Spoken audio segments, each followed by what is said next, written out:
something that's so simple in Christianity, Jesus, basically Paul says it. He says that Jesus is the head of the body and we're the body. And that might seem so simple, but if people don't see Christians actually doing anything, they think the head is invisible. If you can't see the body, then how do you believe in the head?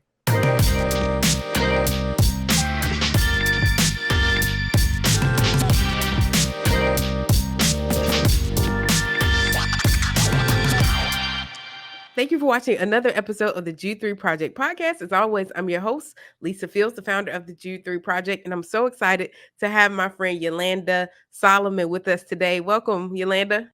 Hey, Lisa, how are you? My pleasure to be with you.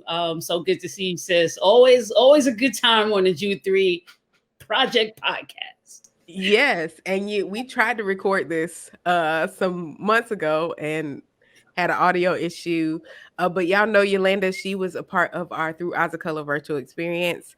Many of y'all loved her episode and the clips we had around social. A few of them did really well, so y'all are familiar with her. For those who may not have seen you on those things, tell our audience just a little bit about yourself. Sure. It's my pleasure. Like you said, my name is Yolanda Solomon. I am a very proud Brooklyn native, born and raised. And these days I have the pleasure of serving as director of discipleship at our local congregation, Epiphany Church, Brooklyn. Been doing that since about January. But prior to that, for about 7-8 years or so, I was able to serve on Columbia University's campus, working in campus ministry with undergraduate students. And that's really, what I've been doing for the past 10 years or so. And I'm just really a fan. I'm a fan of the Jude 3 Project. I listen to the podcast and just super excited in helping, this younger generation just figure out, questions that they have about the faith. There's so many varying narratives about what Christianity is, especially in 2021. And it's just my pleasure to just kind of help do a little demystification. As someone who is moving into auntie status, I'm officially, when you start saying young people, you're not a young person anymore. That's true. Yeah, awesome to have you. Today, we're going to be talking about, how to engage the next generation, specifically Gen Z. And Gen Z is different from millennials because I think people get that wrong. They are calling everybody that's young millennials. And it's like, no, I'm a millennial, but I'm 35 years. Almost 35 years old. I'll be 35 in February, but I'm a millennial. That is not Gen Z. That's not the same thing. So just tell our audience what is the age frame of Gen Z, if you know it, but that college kids are Gen Z right now. Yeah, and we're focusing on engaging college students. What are the challenges with engaging that college Gen Z culture? Oh, Lord. Let me think. I think Gen Z is anywhere between like age 12 to 24 in 2021 right now. So yeah, that definitely encompasses college students, adolescents, and people even just in their early 20s, maybe grad school age. And so I think some challenges with Gen Z is I am 2 generations removed from that generation. I would consider myself Gen X, very proud member of Gen X. And I think that generation, there's a deep biblical illiteracy. I think even for millennials, even the elder millennials, people like in their mid to late 30s, you could count on, if you brought up a text, if you referenced the scripture, talking to them, they'd heard it somewhere, maybe mama or grandma, they grew up in church, they grew up around just the things of the faith. But Gen Z, I regularly will just reference scripture and they just don't know, this generation really hasn't grown up, particularly African-American Gen Z, with theological, they're unchurched, to be quite frank. I think we even see this in music. I think that's probably what really helped me to see the difference in this generation. Whereas with millennials, like when you would have a new singer, even like an R&B singer, where'd you get your start? Oh, I started singing in the church. This new generation, you're not getting those answers. I was just listening to an interview with her, and it was just like, yeah, I just started playing the guitar at home. No mention of the church. So even in the music, where people might say, oh, that music kind of lacks sort of that soul, that gospel-y feel, it's really because Generation Z is largely unchurched. The next thing I'd say is a challenge to reach them is this is a generation that, from what I can tell, has grown up online from birth, right? So just to engage them, even the way we're engaging, to call them on the phone is so scary. It's like super intimate, a phone call. So just communication, there's such a gap between my generation and their generation. They've grown up with, Snapchat, texting is as intimate, I would say, for them as a phone call was as intimate for me or face to face back in the day. And so just the communication gap is a challenge. And I would say the last thing, which isn't necessarily particular to Generation Z, but it's more so than I would say Generation X, is just deep and prolonged suffering. I think back to Generation X and my childhood, and we had it kind of good. Like, I'm even just trying to think about tragedies that Generation X had to go through. Maybe, the Challenger shuttle. I remember that explosion was a tragedy, but I really didn't hit deep tragedy, on American soil until 9/11. And I was a grown-up for 9/11. And so this generation, just school shootings being the norm, a plague, an entire pandemic, in your adolescence, obviously, insurrections. I mean, the list could go on and on. Systemic racism, that's nothing new, but I think just the issues of the world coming home to roost, as it were, on American soil, being normal for Generation Z. And so those are challenges that I see when it comes to talking to this group, engaging this group, listening to their concerns. There's a difference. There's just a difference. That's good. That provides good context for even engaging, or how we create curriculum, or how we think about like communication to younger people. What are the apologetic questions that you think that they're asking or wrestling with? Now, see, this is where it gets weird, because I just went on a whole rant about how different they are, even with communication. Like, I could write a devotional or something for a group that I'm teaching, and I know they won't read it. So I record a video because I know they're going to watch the video instead of reading the paragraph. But when it comes to the questions that they have, the questions aren't necessarily that different. That's the thing that I'm seeing that's kind of weird and ironic. How can a good God allow so much suffering is a question that, has been around for forever. And that's usually number one. Why are Christians such hypocrites? Number two, something this isn't just but I would say something that's more pronounced and nuanced is just how to deal with anger, how to deal with feelings and emotions of hatred, not to be consumed by these emotions. Is and because of those emotions, is forgiveness, as described in the Christian scriptures, realistic? Because of just those first two, the deep suffering, the prolonged suffering, the evil that is just on display for everyone to see, the hypocrisy, the seeming hypocrisy of the church. How it doesn't seem like Christianity would do me any good.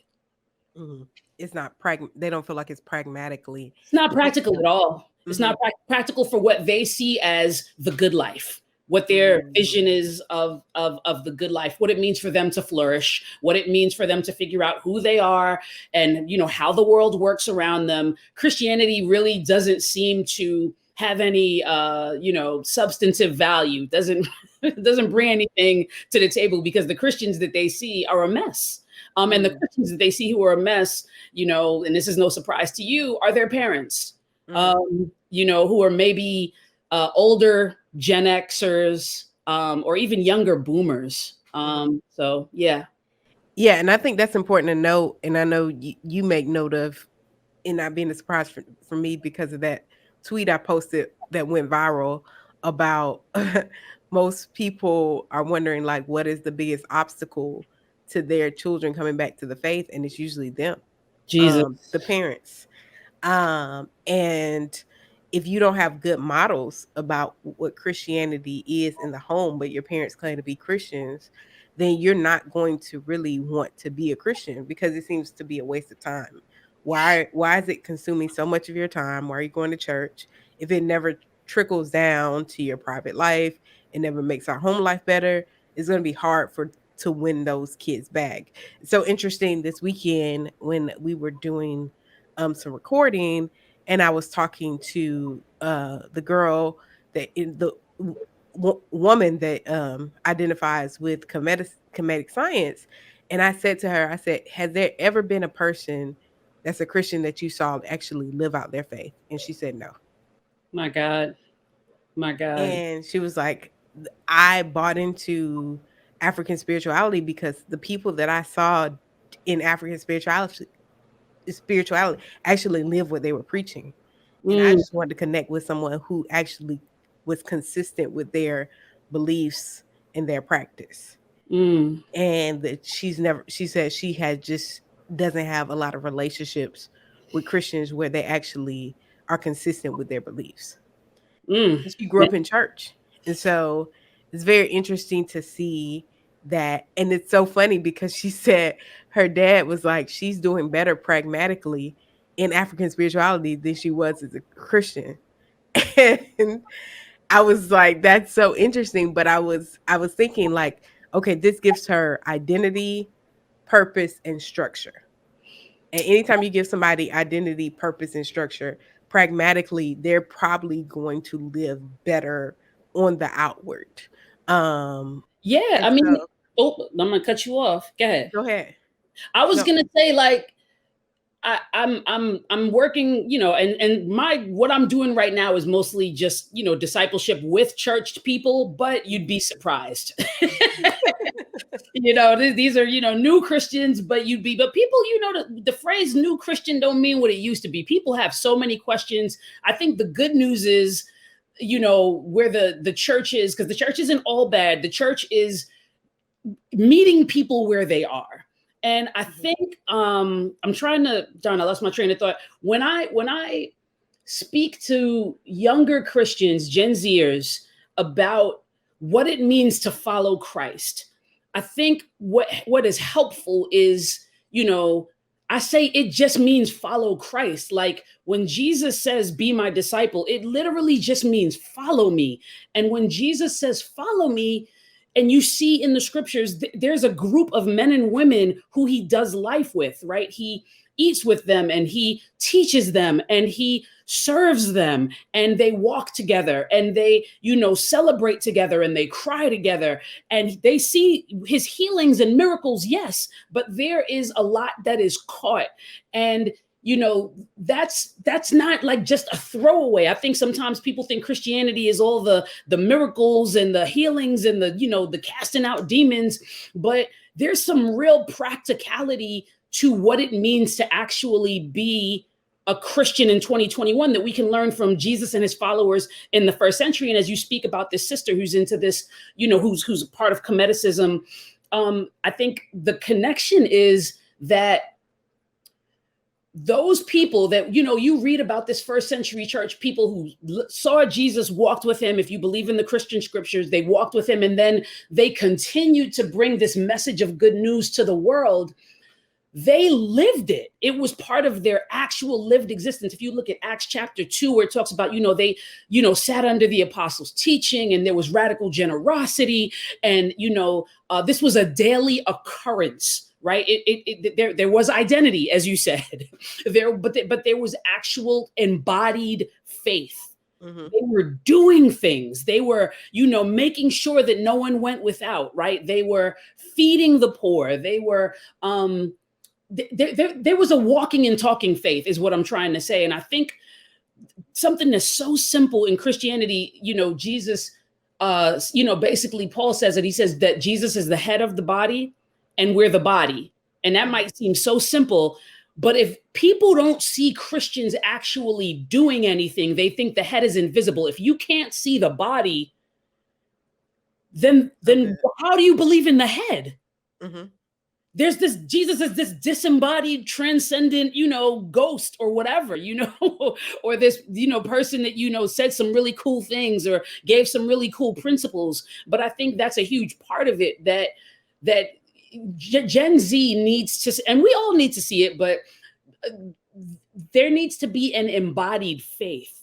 And right now, what Christians are embodying doesn't really seem to jibe with what's in the scriptures. When you look at, I was just listening to the news the other day about, you had these police officers who were testifying about what happened at the insurrection on January 6th. And they were saying that these people had signs that said, Jesus is Lord. And that is the embodied faith that the world saw on January 6th, 2021. Now, is that Christianity of the scriptures? I would say obviously not. But what I'm saying is the face of the church and what the people who are actually publicly embodying Christianity, who are very loud voices, Gen Z sees as wicked, evil, and depraved. Mm-hmm.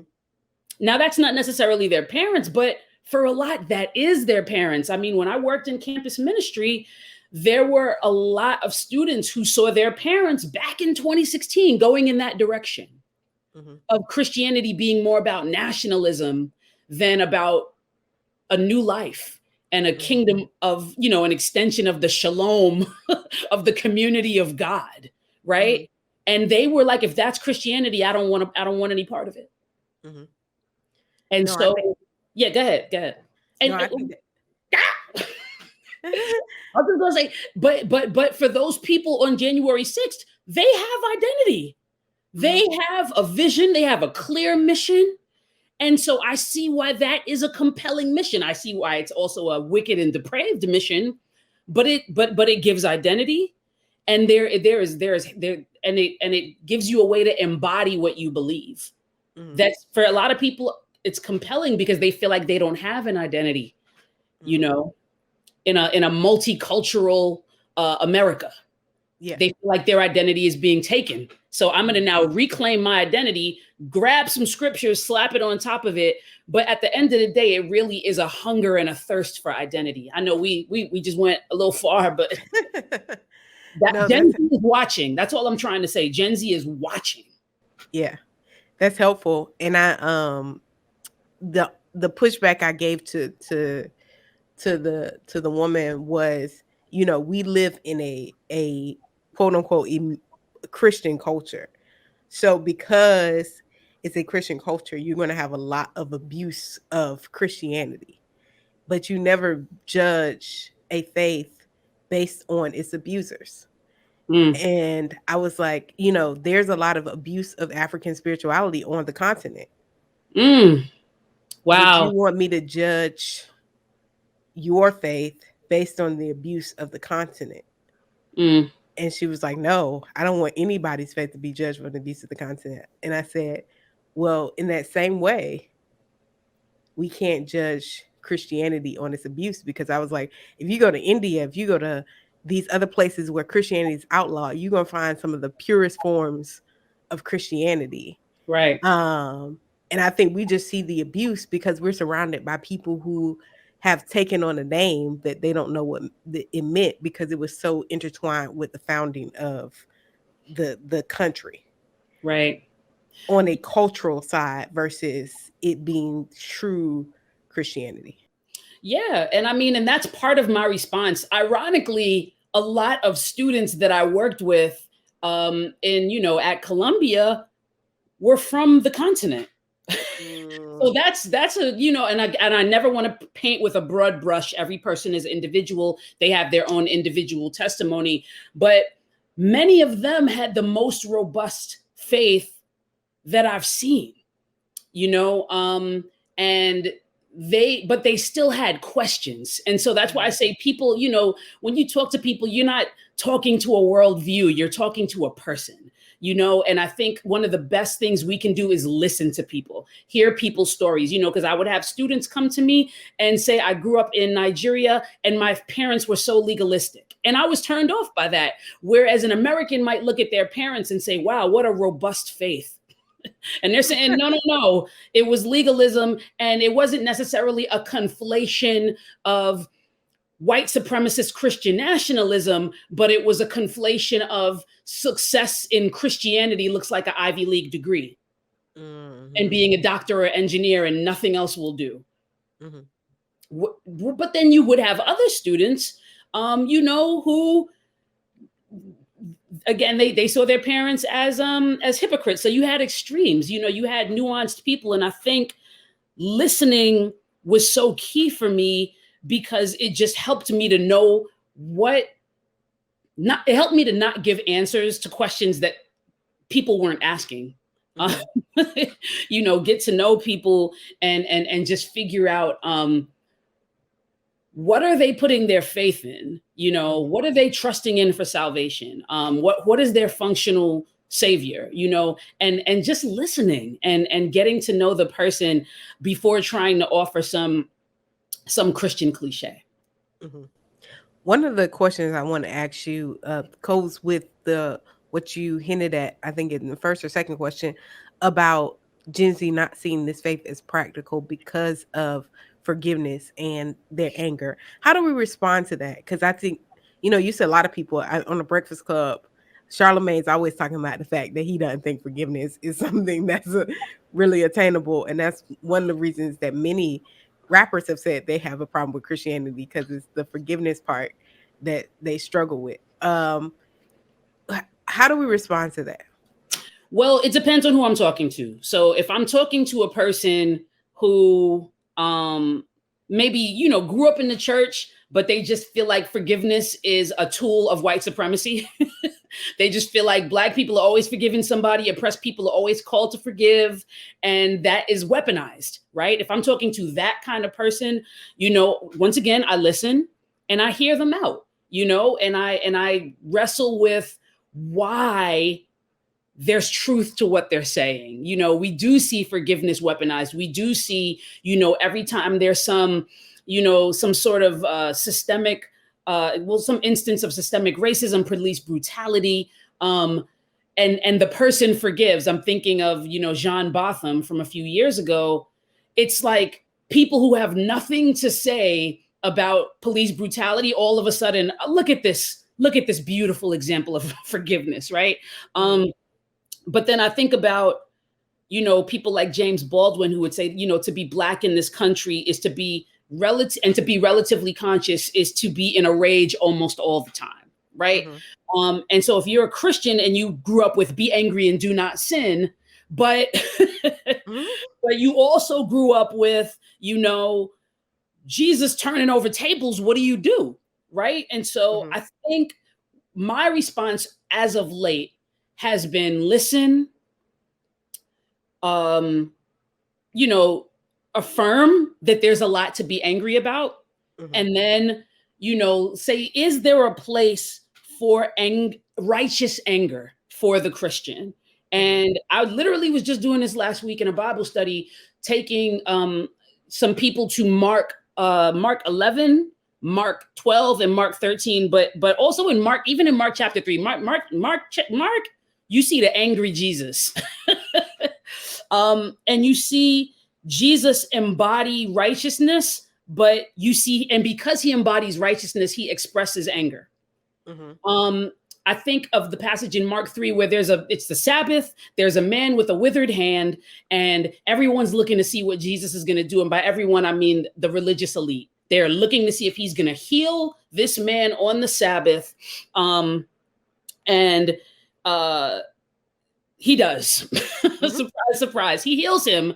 And as the religious elite look at him, he says, is it lawful on the Sabbath to do good or do harm, to save life or to kill? And the Bible says he looked around at them with anger. grieved at their hardness of heart. And he says to the man, stretch out your hand, and he heals the man. And that's one example, because what he sees is the law of God, of which he says, I've come to fulfill this law. Y'all are twisting the law, and you're causing harm to actual people by twisting the law of God, right?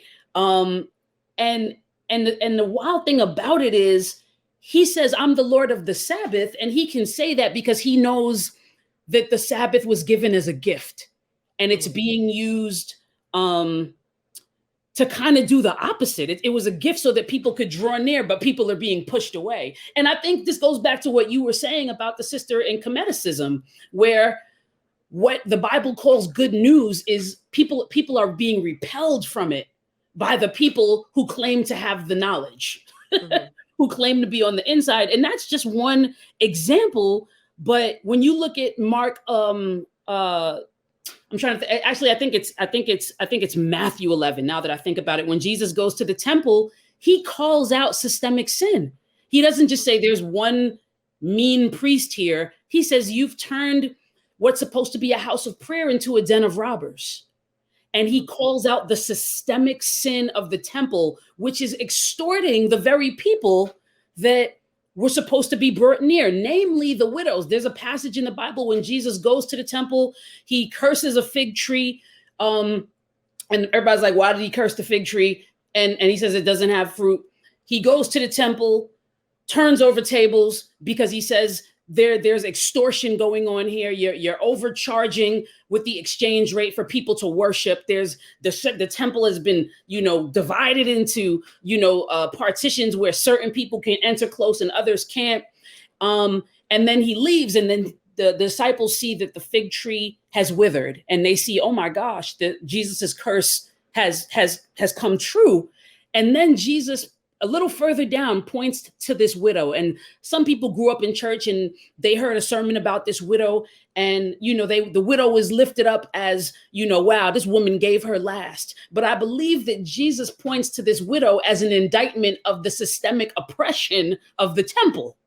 He says, look at this widow, the very person that our entire law, the entire Torah, who are we supposed to care for? Those, as Lisa Sharon Harper would say, furthest from shalom, the widow and the orphan and the refugee.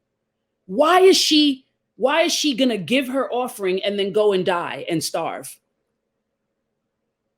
And he points out systemic sin. And so I just say that to say, if anger is fitting for Jesus, it's fitting for us. But then what do you do with that anger? Because I think there's a realization, you bring up people like Charlemagne, like you don't want to let that anger consume you.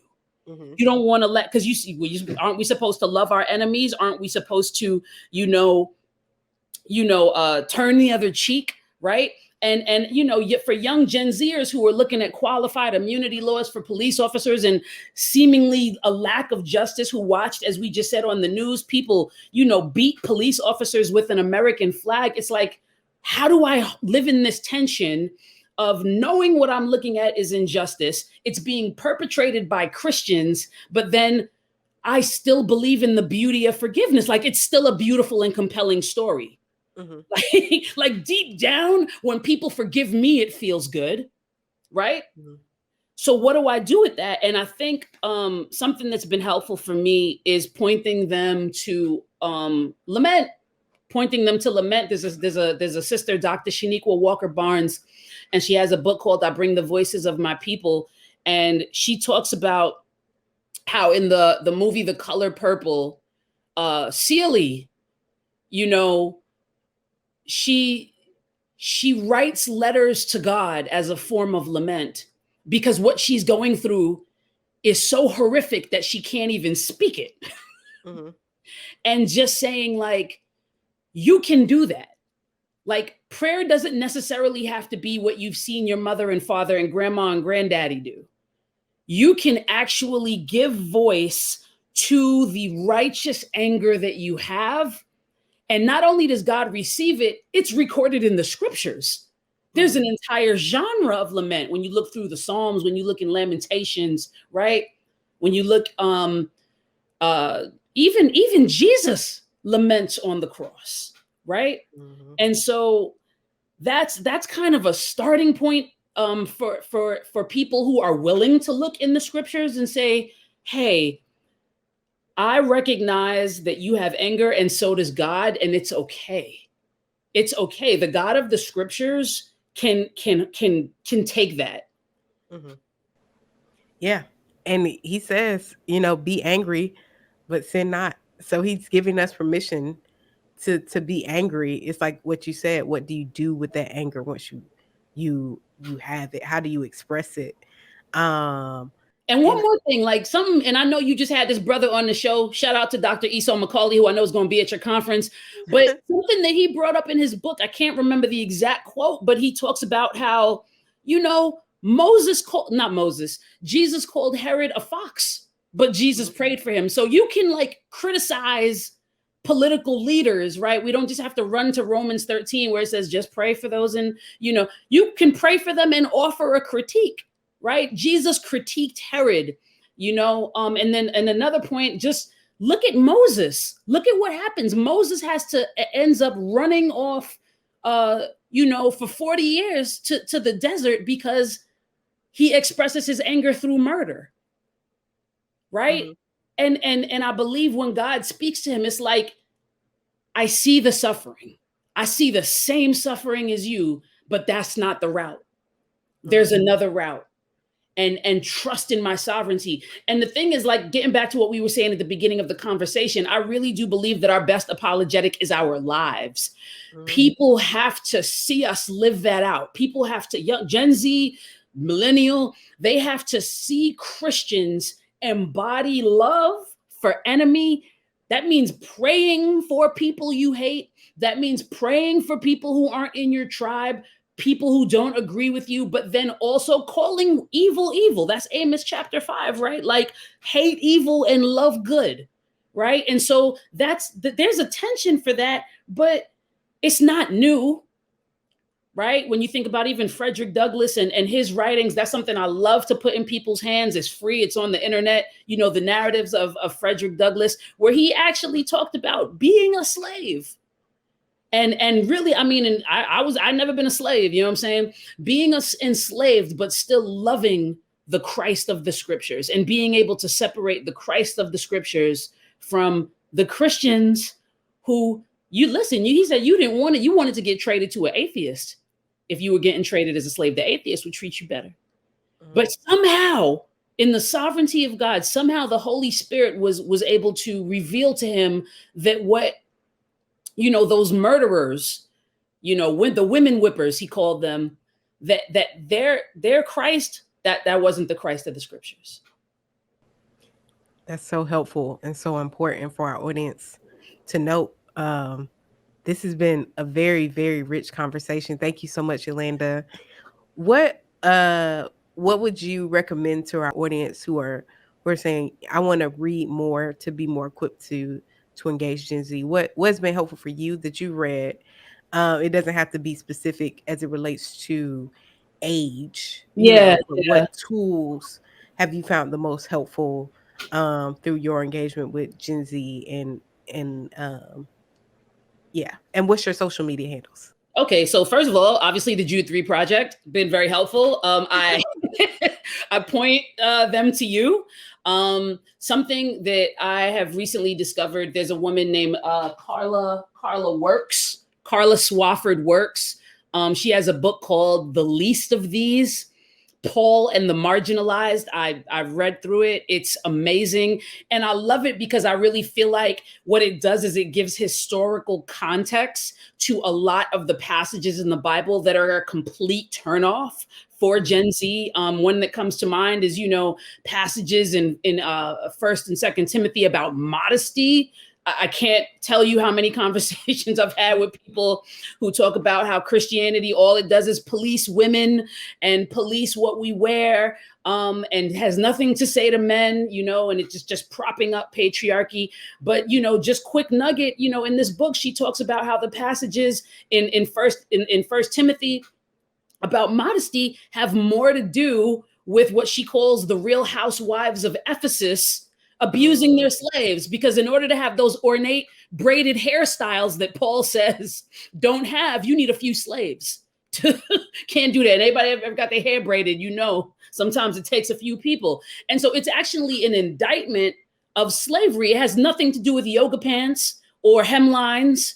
But the conversation about modesty has to do with a wealthy group of women who are abusing those in their employ who are also members of the Ephesian church. So what do you do when you have rich people and their servants in the same church? And so that's one resource, Paul and the Marginalized by Carla Swafford Works. And I bring that up because I feel like this generation Z, they really, that's an issue. They like, if you don't have anything to say about justice, they don't want to hear it. And so, I'll just leave it with that. And as far as social media, I like to hang out on Twitter. Twitter, I always say, is where the is where the angry people go. I am on Instagram as well, but on Twitter, I am at Clay Films, and you can get more of the same of what you've heard on this episode. Also, I'm a Knicks fan, so you're probably going to get a little bit about the Knicks. So sorry about that in advance for the Knicks stuff, but Knicks and Jesus. Knicks, Jesus, and justice. Well, thank you so much, Yolanda. It's been a pleasure having you on. I believe our listeners will be helped tremendously by the conversation. Well, thank you all for watching another episode of the G3 Project podcast. Remember, Courageous Conversations is a month away. I can't believe it's come so fast, September 3rd and 4th. We have like a few in-person tickets away. I mean, a few. They're almost sold out. So you get them as soon as this episode comes out, because there probably won't be any next week. And it's great to sell out a month before. That's a blessing for me. It's less stressful for me. So shout out to y'all for getting y'all tickets early. Also, if you can't get in person, we have the virtual pass. We are not live streaming this conference. So if you want to watch it, you have to pay for a virtual ticket. So do so for in-person and virtual at courageouscombos.org. You can catch all our past episodes on our website, g3project.org, or you could go wherever you stream your favorite podcasts, or YouTube or Facebook. It's all available there. Remember, you can get our curriculum through Eyes of Color. We have another curriculum coming out that I'm excited about. Y'all be able to see that soon. But you can take an online course, get the curriculum, or get merch all at g3project.org/shop. And remember, here at the G3 Project, we're helping you to know what you believe and why you believe it. Oh, before I forget, if you would like to become a monthly donor, monthly partner with us, you can do so on our website at g3project.org/donate. You can give by mail. There's a tab to give you the address to give, or you can give online and become a monthly partner or one-time giver. We greatly appreciate it. Remember, here at G3 Project, we're helping you know what you believe and why you believe it. I hope I haven't already said that. I don't remember. But grace and peace and God bless.